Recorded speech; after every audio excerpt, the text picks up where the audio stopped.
তোমাদের 5 জনের আশীর্বাদে। এই বিন্দি নাই নাই করে দিনের শেষে 3টি সের চাল, তরকারির জন্যে মাছ রে, শামুক রে, গুগলি রে, পিথেমির জিনিস জোগাড় করে আনত। তাছাড়া বড় ছেলেটাও তোমাদের শ্রীচরণের আশীর্বাদে করে কর্মে 2 পয়সা ঘরে আনছিল। মেয়েটাও পাড়ার বৌঝিদের সঙ্গে যা 2-4টা শাক মাছ আনত, তাতেও নেহাত কম পয়সা হতো না। নুন তেলের খরচটা ওর দিয়েই বেশ দিব্যি চলে যেত।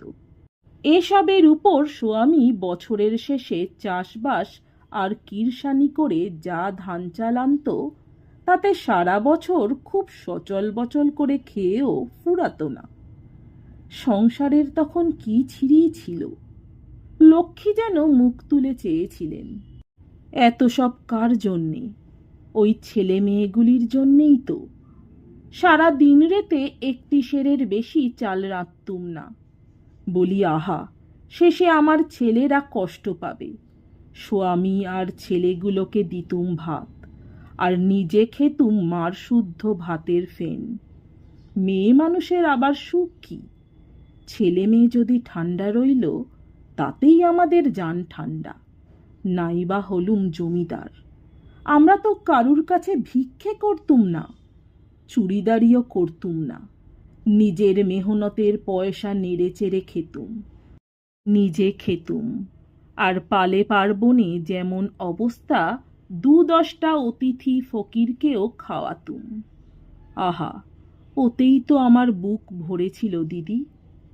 লোকে বলতো আমি নাকি বড্ড কৃপণ, কারণ আমি 1টা পয়সা বাজে খরচ করতুম না। তা বললে আর কি করব, তাতে আমার বয়ে যেত না। তারা তো জানতো না আমার মাথায় কি বোঝা চাপানো রয়েছে। দুটো মেয়ে আর 1টি ছেলের বিয়ে দিতে হবে। বাড়িতে বউ আসবে, জামাই আসবে। আমার এই মাটির ঘরই আনন্দে ইন্দিরপুরী হয়ে উঠবে। 2টো সাদ আহ্লাদ আছে, তাতে কত খরচ বল দিকিনি বুন? দায়ে ঠেকলে কেউ 1টা পয়সা কর্জ দিয়ে চালাবে? বাপরে বাপ, এই বিন্দির অজানা নেই গো। গলার সাপ বেঁধে পড়লেও কোনো বেটি 1টি খুদকণা দিয়ে শুধোয় না, তার আবার গুমর।